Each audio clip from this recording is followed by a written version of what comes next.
Now, the Portuguese passport has been catching the eyes of many Israelis recently thanks to the many European benefits that come with it.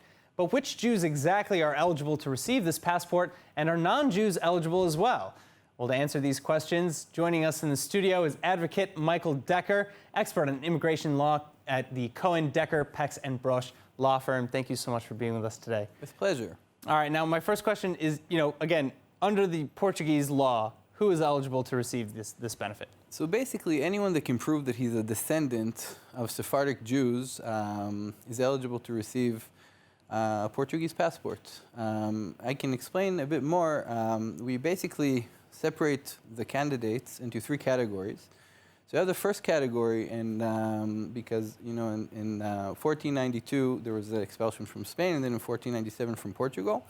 And most of the Jews, in vast majority, found refuge either in North Africa, so we're dealing with countries like Morocco, Tunis, Algiers, Louvre, or in the previous Ottoman Empire. So we're dealing there with Turkey, Greece, the Balkan states of like Bulgaria, Serbia, Bosnia, and then we're dealing with the Mediterranean Sea coast countries. That's a lot, though. A lot of people really fall under this. Syria, Lebanon, and Egypt. So a lot of people really fall under this umbrella here. All the Jews in the countries I just mentioned are basically Sephardic Jews, because when they arrived in these countries, the local Jewish communities that existed were not as significant, and they basically took over also ethnically and also culturally. So Jews from those countries are almost eligible. But how do you go about proving this? Like, what documents do you need to have to go through with this process? So first of all, if you're from those countries, it's really easy, because you just more or less need to prove that your ancestors come from there, and usually it's just maybe a parent, a grandparent.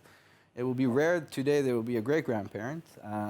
But then you have other categories, because Sephardic Jews went all over the world. So you can find them also in other Muslim-ruled countries like Iran, which used to be Persia, Iraq, which used to be Babylon, Yemen, where Jews say they were there since the First Temple period.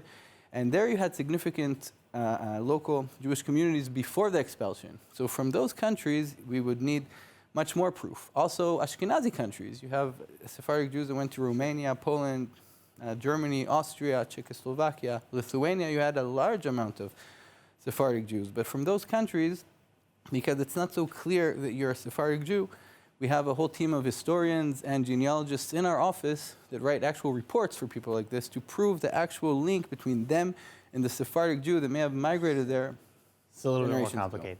All right, so what about non-Jews?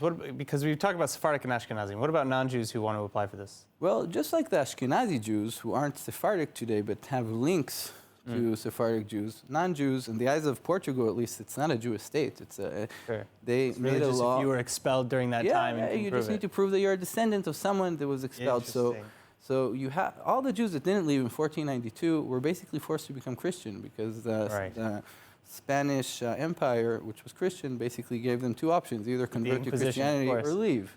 And the Jews that stayed became what's called like new Christians, Moranos. Many of them went to South America with the conquest of Spain, and many of their descendants are also descendants of Sephardic Jews. All right, well, I understand the rumor has it that the Portuguese government is soon going to stop or at least limit the amount of time the window that you have to apply for this benefit.